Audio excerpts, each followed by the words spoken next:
সুপ্রিয় দর্শক আসসালামু আলাইকুম। আপনার সাথে যুক্ত হলাম আরেকটি ভ্রমণ গল্প নিয়ে। আজকে যাচ্ছি মধুপুরের জাতীয় উদ্যানে। আর এই জাতীয় উদ্যানে যাওয়ার সময় চোখে পড়লো সুন্দর একটি দৃশ্য। আসলে যে দৃশ্যগুলো আমাদেরকে মুগ্ধ করে সবসময় প্রাকৃতিক দৃশ্য। যাচ্ছি মূলত ময়মনসিংহ টাঙ্গাইল রোড থেকে আমরা ঢুকছি মধুপুর জাতীয় উদ্যান দোকলার উদ্দেশ্যে। আর এই রাস্তাটি মূলত ইটের সলিং আর রয়েছে সেই সাথে অসাধারণ একটি ভিউ। হাতের দুপাশে রয়েছে আনারসের ক্ষেত, সেই সাথে রয়েছে এখানে প্রচুর গারো উপজাতিদের বসবাস, যারা মূলত এই মধুপুরের অঞ্চলে বসবাস করে। তারা মূলত এই আনারসগুলো চাষ করে থাকে। প্রচুর পরিমাণে এখানে আনারস চাষ হয়ে থাকে। সুন্দর একটি দৃশ্য আপনাদেরকে দেখাচ্ছি, আশা করি অনেক ভালো লাগবে, দেখে থাকেন।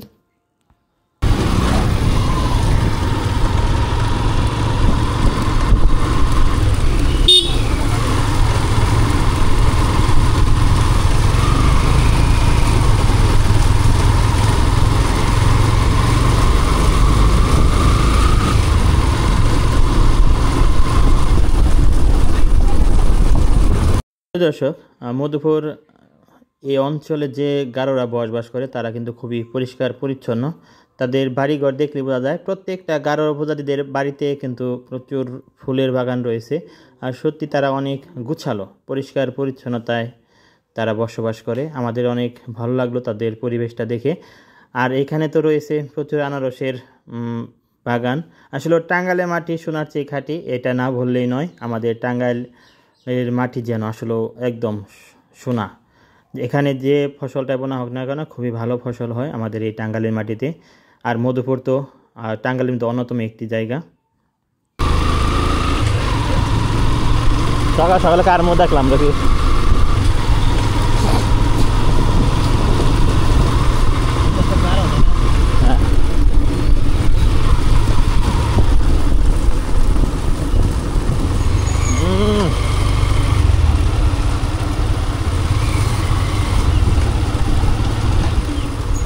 এখানে কিছু একটা আছে মনে হয়।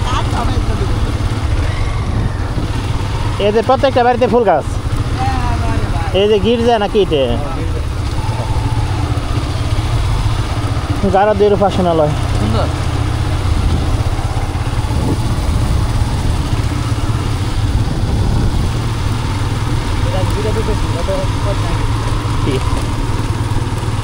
কি করে আসিং না যাও মাটির ঘর। ওয়াও,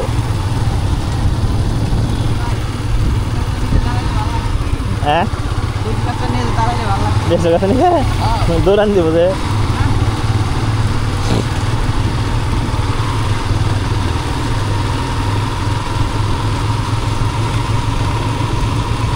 এগুলো কিন্তু সবই গারোদের বসবাস, মাটির ঘর, অনেক সুন্দর।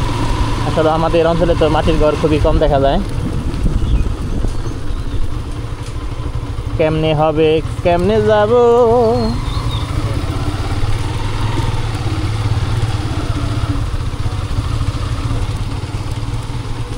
রাস্তার অবস্থা খুবই খারাপ। এই যে দেখেন পেঁপে গাছের ভিতরে কিন্তু আবার লাগাই দিছে আনারস। রাস্তার অবস্থা খুবই ভয়াবহ, তারপরেও যাইতে হচ্ছে আমাদের।